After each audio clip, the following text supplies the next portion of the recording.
Good morning. I'm Terry Berryman. I'm the Associate Vice President for Career Education here at MCC, and I'm going to kind of be your MC today, making sure everything goes the way it should. Welcome to our 5th annual manufacturing breakfast. We have over 120 people attending this morning, which is our biggest attendance ever. We're really, really excited to have you here and to talk about our programs and our great high school partners. Before we get started, I'd like to take a few minutes to recognize some elected officials that are with us today. First, the MCC board member, Linda Liddell. Oh, there she is, okay. We also have Mayor Wayne Jett from McHenry here. He's up there, great. And I know that there are some county board members and some school board members who came in and I didn't quite get your names, so if you could raise your hand, that would be great. All right. Okay, so to get us started today, I'm going to have Dr. Clint Gabbard, the president of McHenry College, give the welcome. Thank you. Good morning. It's great to look out. This is the second of these I've gone to, and now I have friends out here. People who I've been on your shop floors, I've seen what you do, and I am so excited to consider ourselves to be partners. We have been celebrating 50 years over the course of this year, and we're going to wrap that up here in the next few months. And it's been a great opportunity for me to listen a lot to folks who were pioneers, who started out in that oil building in the 60s. Just talk to me about what it meant to them to work for McHenry County College in the early years. And then to hear people both reminisce, but tell important philosophical stories about what it meant to be a part of McHenry County College. And through all of those stories, a couple of themes have emerged as constants. One, we have this mission statement at McHenry County College: our focus is learning and student success is our goal. And I've been heartened to hear all the old stories up to the current stories and really believe that that is a constant, that we really are focused on learning. And it matters to us whether a student who comes here has a successful experience, whatever that means, whether it's a certificate or a course or a propulsion to a 4-year degree, whatever their goal, that we're focused on that. That's one constant. The other constant that I am realizing that has been true here is change.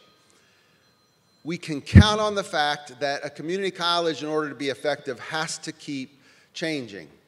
We have to keep innovating, we have to keep adapting, we have to be flexible, we have to retire programs that don't meet any economic need in our county, and we have to grow programs that suddenly emerge as being job-providing, family-supporting programs. And at no point can we get sedentary in our adapting that mission of focusing on learning and providing successful experiences for students. At no point can we rest. And my sense is, as I've been out and visited your shops, that's kind of where you live too, that your two constants are, first of all, that you had some niche that got you started in this county, whether it was pounding steel with a hammer or coming up with some heat-sensing proprietary knowledge or understanding something about molding plastic that nobody else did. Whatever your proprietary knowledge, that's been your constant. But your other constant has been constantly changing, to adapt and fulfill new needs, to understand new markets, new opportunities, to take your proprietary knowledge and put it into something extraordinary that you had, folks had no idea that it could be used for that. We are glad that we have so many examples of innovation that we can try to mimic at the community college.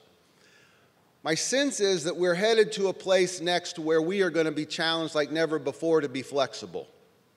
And that is as we try to figure out and become the best source of training for you for people who need something that approaches more of a work and learning balance, who come away from active duty in the service and they decide to make McHenry County their home, and they need to go to work, but they also need to learn. And they don't know exactly which one of those to do first. And it's hard to do one first or the other because they need to make a living to support their family. But at the same time, they need new skills. And figuring out the balance of that is difficult for them. And for those veterans who will be coming in waves over the next several years, we need an apprenticeship model that works for them. And we know that it's going to challenge us in some ways because we still get a little clunky at times and we think of semesters of learning, we think of skills that we bring students here to learn. And even though we've got some great innovations going out there, we need to get more flexible, we need to get more nimble in figuring out how do we take those students and say you can work and learn. And this is going to involve partnering with you in some new and creative ways. And I guess I just wanted to take a few moments to say, we want to do that. We're committed to that. We're committed to sort of tossing our typical models of training into the air and saying, you know what, let's come up with something wholly new. Let's be flexible in thinking about a semester of learning versus a piece of learning. Let's be flexible about going out and finding resources so somebody can help organize this for you. Because the last thing you need when your HR person is simply in a hiring mode and has taken in dozens and dozens of applicants and has got to work through those quickly, the last thing she or he needs is another hassle of working on sort of developing a program. We need to do the heavy lift for that. And I'm not bringing you specific solutions, but I am bringing you an intent that says that is so a part of our mission to be flexible, innovative, nimble folks who hold fast to the belief that we want to do good teaching and have good learning take place, but we'll do it on your shop floor. We'll do it in classrooms in the evening at your shops, which we're already doing quite successfully. We'll bring high school students in here just after high school or during high school if we need to bridge some of their interest in manufacturing and turn it into a career goal. We want to help you with that. Please challenge us, get in our face a little bit today as well as in the future, and tell us what you need. And let us work on developing a model that can be responsive, highly responsive to the folks who are going to call McHenry County home both now and in the future and who need a bright future in manufacturing. We believe in manufacturing, but we also believe that sometimes it's a challenge to bridge that student to that goal and successfully make them an employee who's a growing permanent part of your work staff. Does that make sense? Please hear the intent with all serious purpose, and let's work together to make it happen. Appreciate you being here. I'm looking forward to some of the breakout sessions, but also having conversations with you. I hope you have a good morning here, and thanks, Terry, for kicking us off. Come on in.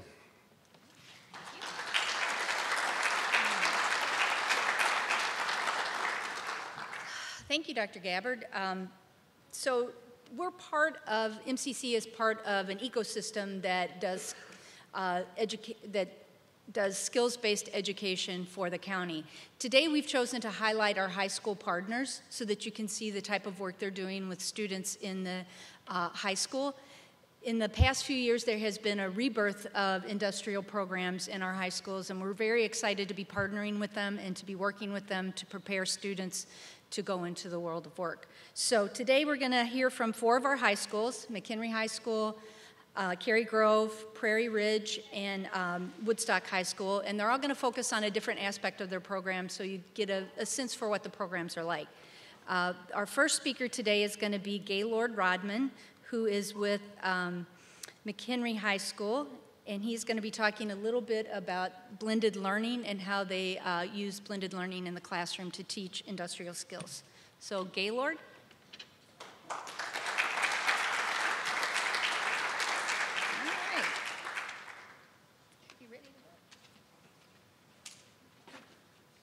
Okay, I was just going to touch base on blended learning, just give you a quick background on what it is and then why I chose it for my program. Blended learning is any time a student learns, at least in part, at a supervised brick and mortar location away from home, and at least at part through some sort of an online delivery service. And that was a quote from In a Sight, Rise of Blended Learning. But why? Some of the advantages of it, it helps differentiate instruction. It lets me get to the students in a lot of different ways. They get to use some online technology. They're able to source videos and content that I may not have time to deliver in the middle of a lab class. It also allows self-paced learning. So my students that are excelling, they can keep pushing themselves further in my class. And those that need the extra help, I have the time to work with them. And it gives me some flexibility in my content. It gives me more time with my students. Those students that are needing that extra time can meet with me. Those that excel can go to my online resources and keep pushing further ahead in my classes. It gives me some better data and feedback through the online tests. So the reason I chose it is I had a problem. I'm trying to teach precision machining and welding in the same class period. We have one lab and one instructor. I'm trying to make a 2-track program. I want certified welders and I want machinists to come out with industry certification as well. So in order to do 2 contents within one class period, I decided to use some online content to help me out. We're going to put together tutorial videos, online assessments, and then I'm going to create some time for the instructor to work in both areas individually. So what will happen is one group will be working in the welding lab. They're working on their coupons. They're doing what they need to be doing. If they need some help, they can rely on the online resources. They can look back through tutorial videos that I've created and posted for them. And in that time, I can be one-on-one with my machine students, helping them with a problem they may be having. So I can jump back and forth between 2 different content areas within that same class period and hopefully still be effective with the students and get my point across to them. So what we're doing is I'm utilizing a learning management system called Schoology that allows me to put everything in one spot for them. All right, it's kind of a Facebook type site. It allows the students to log in and get to my videos, get to my online content, any of the resources I've given to them. I've got a couple GoPro cameras I'm using to record short demonstrations. I'm breaking all my projects down into sub 5-minute videos, step by step, giving the kids another way to access it besides coming to me. That way I've got more time to work with those students that are struggling. We're also creating content-specific resources within Schoology, so all my blueprints, all my process plans, any step-by-step stuff they need to complete a lab is online now, so they're not worried about losing their paperwork. When prints get misplaced, there's a backup copy. If they forgot how to do a process, they can go back and review the video. You know, I don't remember how to face this part, Mr. Rodeman. Okay, go check out the video. They're watching the video while I'm giving a lesson to my welding crew, or vice versa. And then that LMS also tracks all their progress, so it gathers all the data from the testing. It keeps, you know, all my grades and scores and everything else. So basically, I'm at the point where I'm working on the videos, putting the curriculum together. I'm looking at possibly integrating some online curriculum. I know Lincoln Electric has a wonderful welding curriculum out that I would like to add that's already online based, and it already has a lot of the tests and stuff written to save me some time. And then I'm going to work on aligning these pathways to some of the industry standards that you guys use. AWS D11 structural for the welding side, and then some of the NIMS for the precision machining, which I think Steve's going to talk about in a little bit. So the goal is just to use this online content so that I can split this course into two different distinct pathways and hopefully attract more students into my manufacturing class. Because some like welding, some like machining, but I don't want to force any kid to do a pathway that they're not super interested in. So I'm hoping to turn out industry-ready students in both sets of or both fields. So that's kind of what I'm using blended learning for.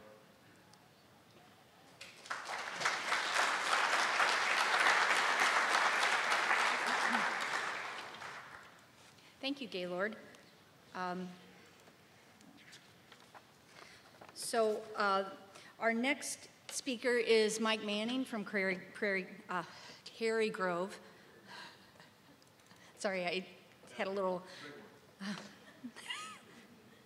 no, I just had my momentary lapse there. Okay, there you go. Thank you. I coach a little bit of football at Cary Grove, so I hate it when they mix up Prairie Ridge and Cary Grove, but thank you to MCC for having me. Thank you to all of you for being here today. My name is Mike Manning, Cary Grove High School. I'm going to talk a little bit about precision, our vision for a precision machining and engineering lab. I want to start right here, though. I have 2 kids. Many of you probably have kids. It's amazing. They come from the same parents. They share the same genetics. They're raised in the same house, and they're incredibly different.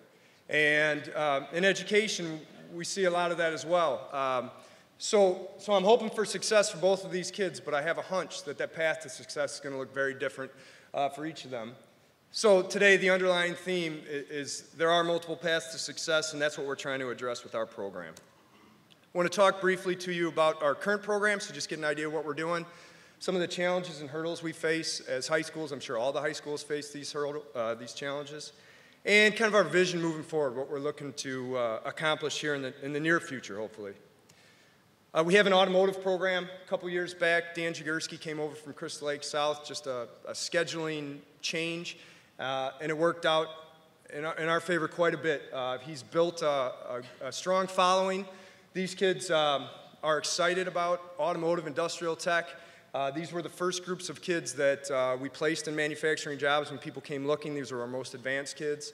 And it's developed into a dual credit program here with MCC, so it's been very successful. So that's one branch of our program. We also have an engineering branch, Project Lead the Way curriculum. It's 4 levels. These are typically university-bound kids. So scheduling becomes a little tricky. We're working to kind of alleviate so kids don't have to choose. If they want to go into engineering, they can get all their engineering classes in. But that's one of our challenges in engineering we're currently facing. We know MCC has a great program where the kids can come here, and if they do well, automatic enrollment into some of the better engineering programs in the state. And then what we're trying to clean up is what we're looking at as our third branch of our department. This is the manufacturing branch. 3 years ago, if you would have asked me, I would have listed off 6 branches in our department: metals, woods, electronics, drafting. We're trying to be more purposeful and funnel those kids and get those kids workplace ready. The classes that are probably most interesting to you are our metals classes. We do a little sheet metal fabrication, some welding, and they get some introduction to the mill and the lathe. And then in our Metals 2 class, it gets much more into the mill and the lathe. We get into, we're going to have a couple kids do the machining competition through TMA this year, and some more advanced welding. But we also have a strong woods program. We have an electronics course, and we have a couple drafting classes as well. So we're trying to funnel all those into our CNC.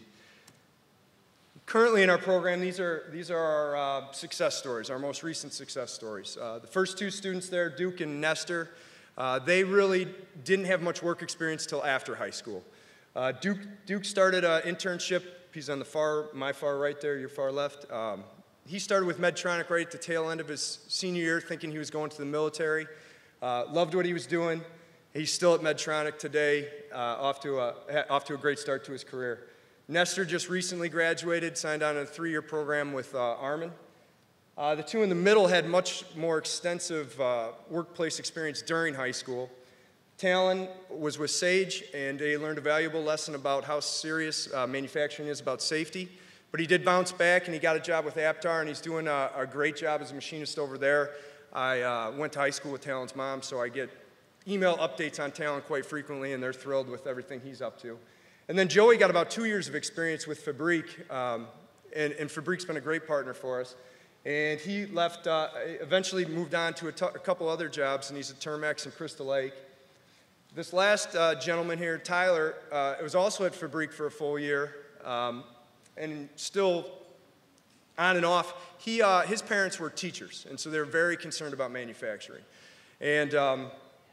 And they were very hesitant. And so the guys over at Fabrique, Keith and Keith, brought them in, gave the parents a tour, talked to them about all the opportunities, and really set their minds at ease. And Tyler actually went away to Ferris State for engineering tech or plastics degree. And I just heard from him last night. I was checking up on him, and I think he's transferring to Illinois State to do engineering tech as well. So I'm not sure about the school at this point, but he went through manufacturing. He's doing the 4-year path, and the idea being he comes back every summer, works with Fabrique, and hopefully when he graduates, they have a great employee ready to go.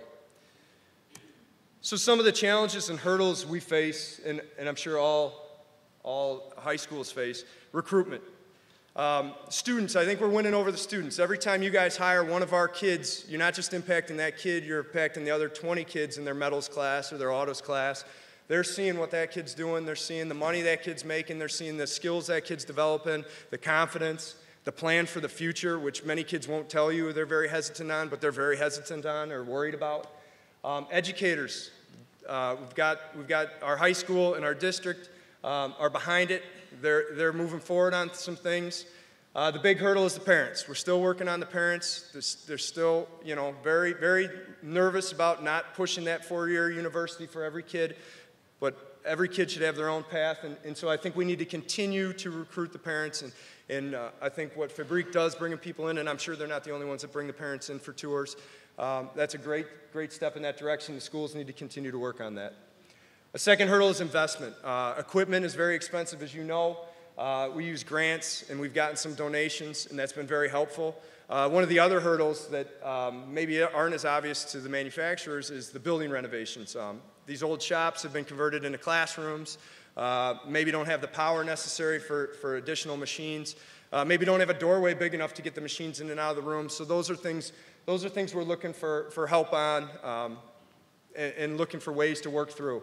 And then employment. Every time you hire one of our kids, I told you, it has a ripple effect through the classes. And I'm missing part of my slide here. But that has a tremendous impact on our program, gets more kids excited about our programs. But we also appreciate the patience. I feel like I sound like an old guy that I'm trying not to be, but the kids of this generation, some of their soft skills are lacking. And they have a hard time talking to adults. They have a hard time with handshakes. They have a hard time realizing that the party at their friend's house is not important than getting to work in the morning and those sorts of things. So we appreciate it. Becomes a lot more real in the workforce, and they learn a lot quicker when they're out with you guys. But certainly we're trying to address it at the high schools as well. So those are three kind of major hurdles. Our vision moving forward, we're hoping to put this lab in place in the near future here, and we're looking to address two types of kids. Our manufacturing career path, we still see kids should be going through the metals courses, maybe a drafting in electronics, and then we see this CNC lab that I'm about to explain as a capstone place for them, where they can earn NIMS credentials, industry credentials, and go off to the workforce. I also think it's very valuable for our engineering kids to get it right before their capstone engineering course, so they can take some of their designs and create products with it.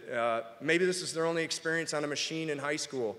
And maybe they can start to learn that just because they can draw it doesn't mean it's actually going to work out once it's created. And those are valuable fails that can teach them as well. So we're trying to create a modular class, which will get them exposure to measurement, print reading, safety obviously, and then we're calling it CNC because there's a lot of CNC machinery. Some of the equipment we already have, we have a couple Tormach mills. Speaking of little hurdles, one's at Central, we're bringing it over. For you guys, maybe it's no problem to move equipment. I've heard these are very light mills. But for us, it's a total roadblock, and luckily we've had some people come through and offer to help us out with that, so that's been helpful. But we have two of those ready to go. We have a CNC mill already existing. We have a laser cutter, primarily used in drafting and engineering those products. And we have 3D printers already in the building in our engineering lab. We're hoping to add some CNC lathes, again, for industry credentials on the mill and the lathe. Additional 3D printers would be great to get more kids working. Some kids aren't waiting for machines. And upgrading our existing 3D printers. They are getting a little older. And we're looking at a CNC plasma cutter. We've applied for a grant there. This is the second year we've applied. We're going a different route. Hopefully that comes through, but all significant investments that we would like to put into the shop.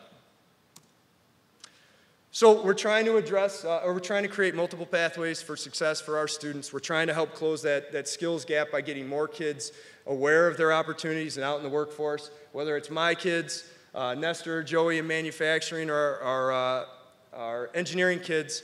We're just trying to do what's best for all of them. So if you're interested in being a part of it, there's my contact information. And the three teachers in our department, scheduling sometimes adjusts what they teach, but Mr. Jagursky, Dan Jagursky is our lead automotive, Chris West is our lead manufacturing, Mike Naughton's our lead engineering teacher.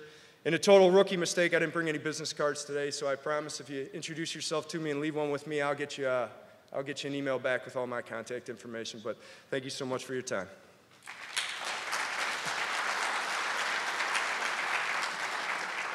Thank you, Mike.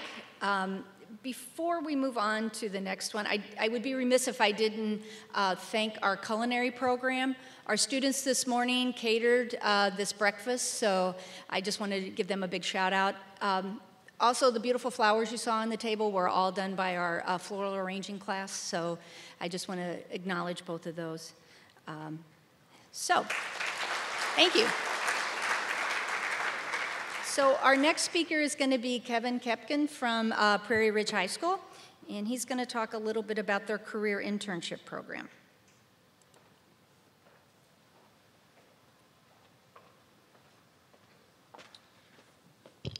Thank you very much. Before I start, again, with Mike Manning, I'm an assistant athletic director over at Prairie Ridge, so anytime somebody screws up Cary Grove and calls it Prairie Ridge, I love it. So thank you for that. The other thing, I do encourage you to go talk to Mike, shake his hand, and ask him how Cary Grove did this year against Prairie Ridge. I think that would be a nice way to start that conversation. I want to start by thanking all of you guys for being here. You know, for the past couple of years being part of this program, we've had teachers here, we've had manufacturing here, and what we always hear is we have a need for students. And then from the teacher side, we have students here. So to see principals, to see board members, to see city officials, that's incredible. So thank you so much for taking your time out of the day today to be here. We appreciate that. And most importantly, I think I see some. Can the students in this room please stand up? If you are a current high school student, can you stand up, please?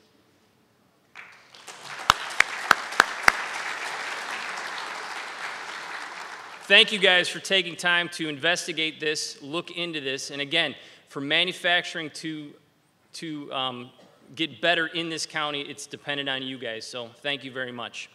What I want to talk about today is a couple things. Number one, we have a career internship program over at Prairie Ridge High School, and it's a way to sort of bridge our students into different career paths.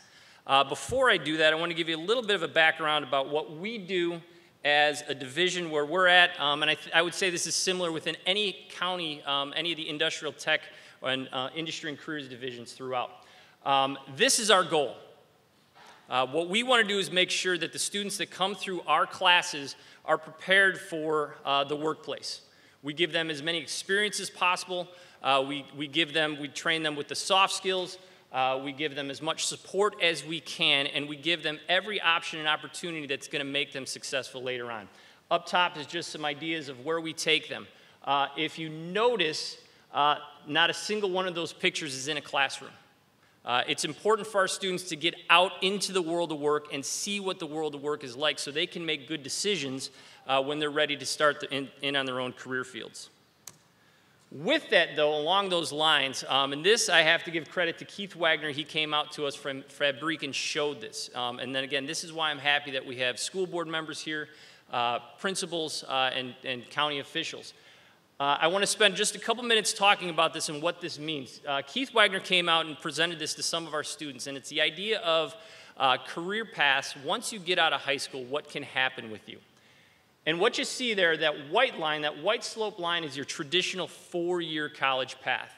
What you see at the bottom, what you see, the green is the four-year college path. What you see at the top is a tool and die apprentice.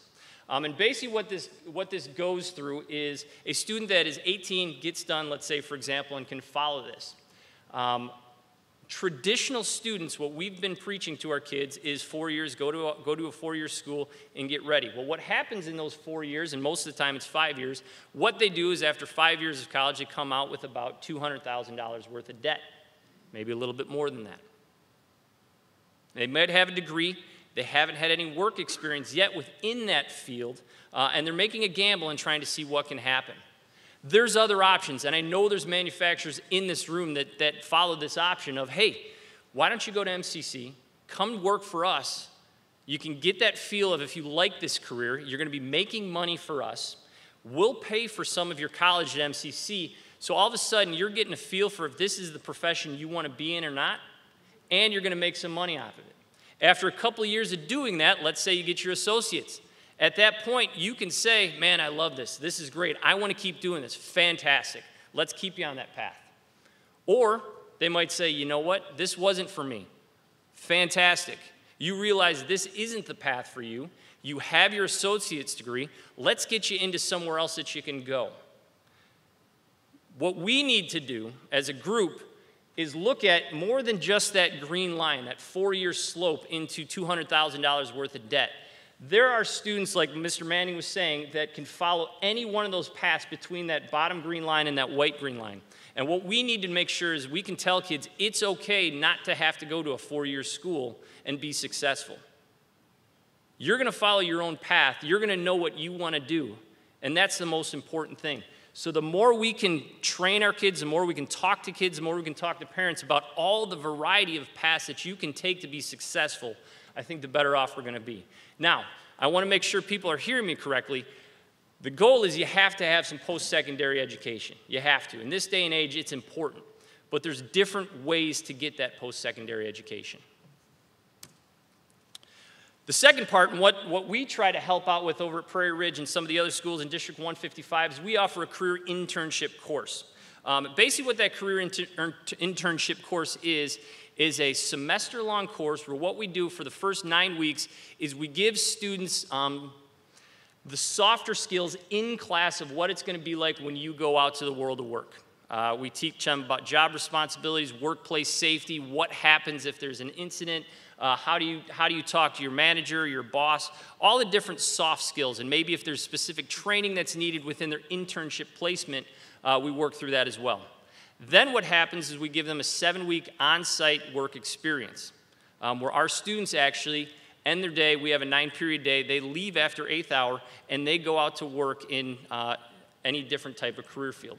We've had students go in manufacturing. We've had students go into the medical field. We've had students go into marketing areas.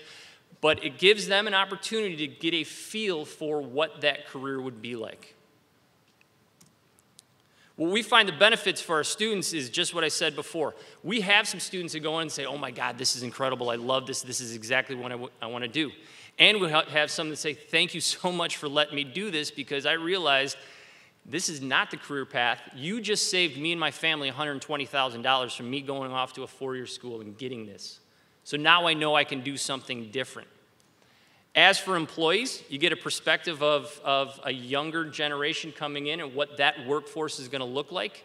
You get the opportunity to mentor and coach some of these kids through it. It's very low cost. These internships do not have to be paid. If you'd like to pay them, great, but it doesn't have to be. And just the satisfaction of knowing that you're helping out our community and getting better and making sure our students are as prepared as possible for their future endeavors. One more. So what do we need? We need help. We need help from all ends. We need help from our students to make sure that you can try these internships, that you're interested in seeing what you guys want to do for your future. We need help from our school boards and our superintendents to make sure that we're working with our students and we're working with our communities to make sure they get these opportunities so that they can go out and have these experiences. And we need help from our manufacturers and other employees within the county to say, yes, I want to be part of this internship program. I want to make sure that our students within our county are as prepared as possible to make the best career choices they have. Thank you.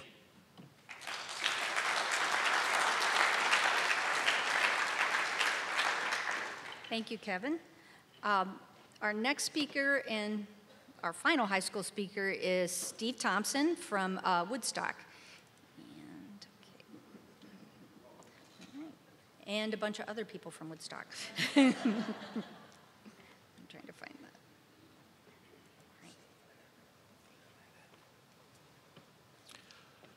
The gentlemen I have coming up on the stage right now are all graduates from our dual credit program that we are offering at Woodstock High School. There are different levels. The one thing they all kind of have in common is they are all NIM certified. Most of them are working at Fox Tool, 3 of them. And 2 of them are going to be interns at Scott Forge this coming October. They'll be starting up very soon. But one thing I want to talk about, dual credit program, and it is a partnership between McHenry County College and Woodstock High School. Our George Oslovich, our superintendent of instruction, said, we got a lab, we got the teacher, let's get the program going. And from there, that was about 4 years ago, we have gone pretty good after that. But this program would not do if I didn't have some help from other companies. The biggest company that has helped me and has helped this program and it has helped these kids is Scott Forge. Not only with interns, but also with program development. This program has been about 4 years of development. and it has been through the influence of the contact that I made at Scott Forge where we decided to go into the NIMS certification program and then go into what we're calling Blue Streak Manufacturing, which I'll be going into a little bit. So with those components going into the program, it only makes us stronger and it makes the kids more knowledgeable, better employees as they get into the pipeline. This is a dual credit framework as it stands right now. Right now, what I offer is the manufacturing program where I teach is a first semester introduction to manufacturing program. There I teach blueprint reading, manual machining, and also I go into facets of manufacturing. From there I go into CNC work, which is introduction to CNC, all of which comes into a manufacturing occupations the second year. I do teach a metals class, and a metals class can feed into the dual credit program, but we also can get interns from the metals program. We do include internships through this program, and one of the basic goals of this program is to be NIMS certified. Like I said before, all 5 of these students here, or all 5 of these graduates, are NIMS certified at different levels. And that's the biggest goal that I'm trying to get, is our kids to be NIMS certified. One of the biggest components that I got in through the Gene Haas Foundation is I got money from the Gene Haas Foundation, and their goal was to get students NIMS certified. So I bought these textbooks that helps along that. NIMS put a partnership with Cengage. All of the information on the test is now in this textbook, and so we spend a good part of our year reading information, learning information, and just understanding the whole process, how it works, as far as heat treating goes, as far as safety, as far as CNC programming. All of that information is read, understood, and tested. The NIMS certified that I start with is a safety measurement and materials. That is what we start with as a final exam for our first semester.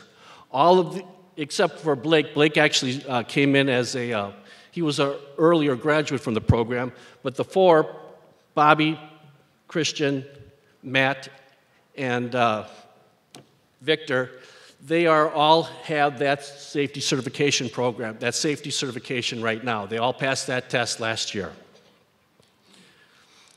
So what I'm trying to do is trying to get the dual credit program to be, again, measurement and safety. Matt and Victor will be sitting for the CNC operations test, and hopefully from there they will go on to MCC. All of these boys have gone through the MCC program right now. In fact, Bobby and Christian are in CNC Programming 1. Blake is a graduate from McHenry County College.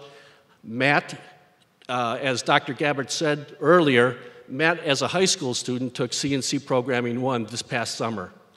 And Victor will be taking CNC Programming 1 actually in spring. So we're trying to get the kids involved right away to get them into the pipeline and to get them NIMS certified as fast as we possibly can.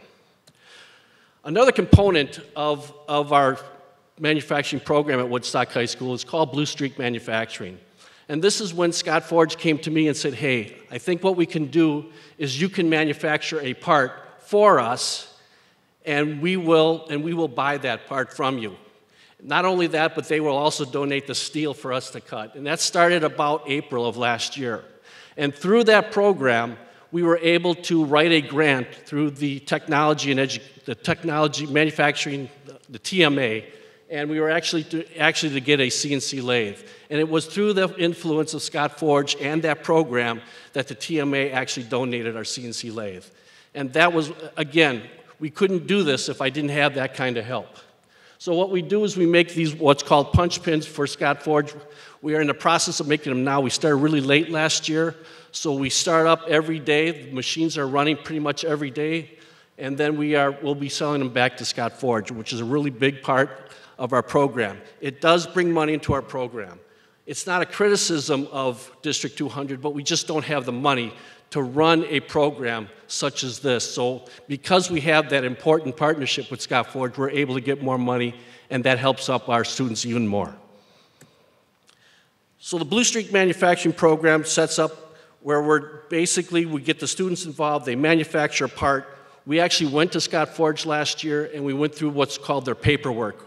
their paperwork lessons, and actually they taught a class in their paperwork on how a part is made through their paperwork and their paper processing, which is kind of cool because that was one part of the process that the textbook does call in the quality assurance part of it. We also have another important part of our program, the Precision Machining Contest, or the PMC, by the Technology and Manufacturing Association.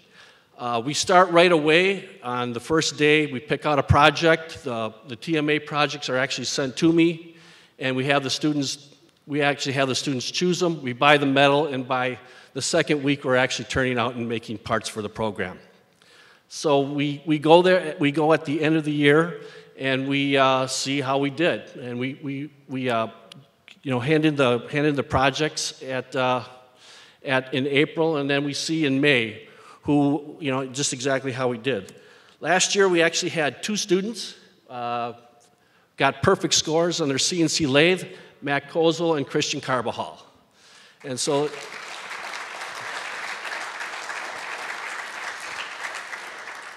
Matt still being a high school senior, and Christian coming in really cold. And what I say cold is that he just walked into my program, the dual credit program, without taking the metals class.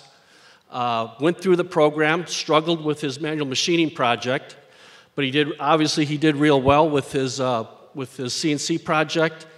And then Bruce Glass called me from Pox Tool and said, "Hey, do you have a couple of kids that I could hire because I'm needing kids?" And Christian was hired at Fox Tool and is doing very well. So, and that's what I try to do. I try to get the kids into the pipeline. Like I said, I'm also taking Bruce Glass's workforce right now because 3 of them are at Fox Tool, and that's the kind of thing I'm hoping to do is to get our graduates NIM certified and working, and hopefully they are also educating themselves, but also they are getting help from Fox Tool, from Scott Forge, from M1, from those manufacturing that will actually help pay for their education.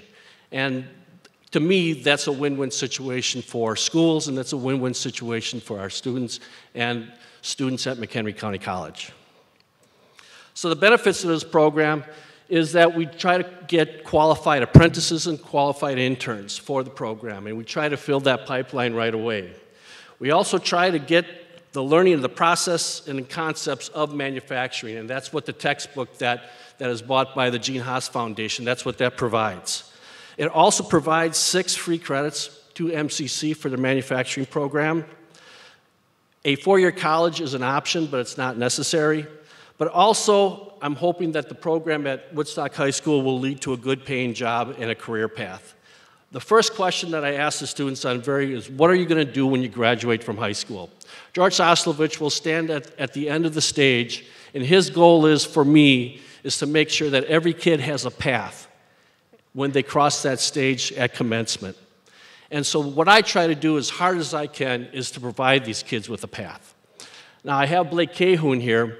Blake is probably he is actually certified in CNC mill, CNC lathe, operations, and programming. I just want him to come up for just a minute or so and talk about what being NIM certified did for him. He graduated from the program. He was an intern at Scott Forge, learned a lot there, went on to a couple of different companies, and again, he ended up at Fox Tool, and from what I understand, he's doing very well. I should also mention that Fox Tool has been a very big supporter of us also. Bruce was probably the first person I met when I started here at Woodstock about 12 years ago. Bruce being a Woodstock graduate himself, we got to know each other right away, Fox Tool being very close to Woodstock, and I would say a lot of graduates are now working at Fox Tool. Blake?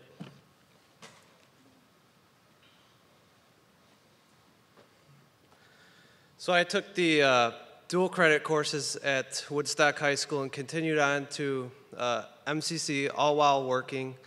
And what the dual credit courses did was set me up to sit for the NIMS test and pass it in CNC milling and lathe setup and programming. And what the NIMS test did for me once I got my certification was showed employers that I had the steps that the basic knowledge, and that they then could teach me their ways of machining parts and all the different operations and processes throughout the industry. And it really helped me get to where I am today in manufacturing, and right now working at Fox Tool with Bruce Glass. That's our dual credit program. Thank you very much.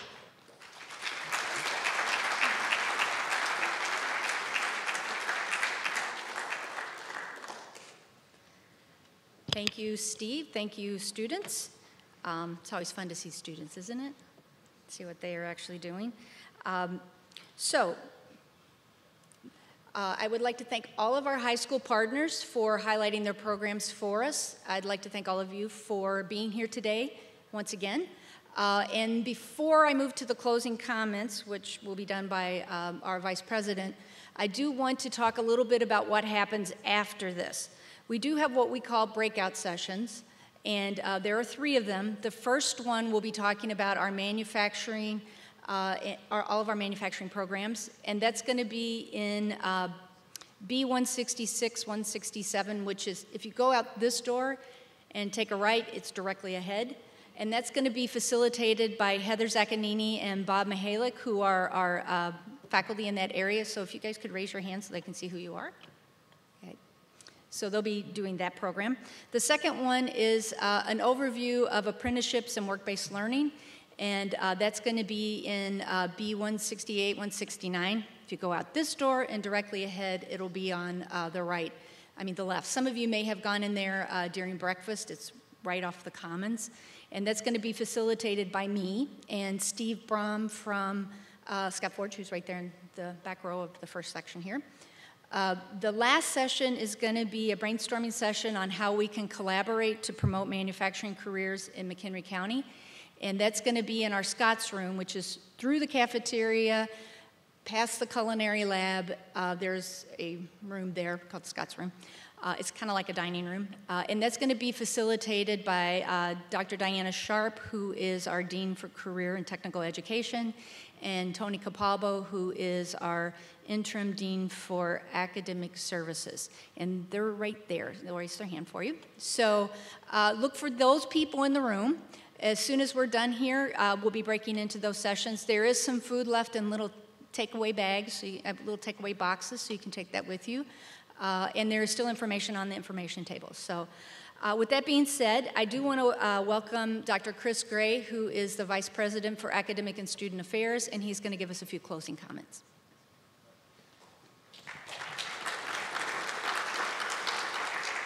I will be brief so we can get back on schedule. I just want to thank you all for coming out, and it was fantastic to hear about this and the conversations before breakfast. I just want to encourage you to continue those conversations because we continue to think about how we build a strong and vibrant workforce in here in McHenry County, and how we continue to give our students an experiential learning opportunities and encourage them and excite them about the jobs that we have here. So I hope to see you after the breakouts and continue those conversations. With that, thank you all.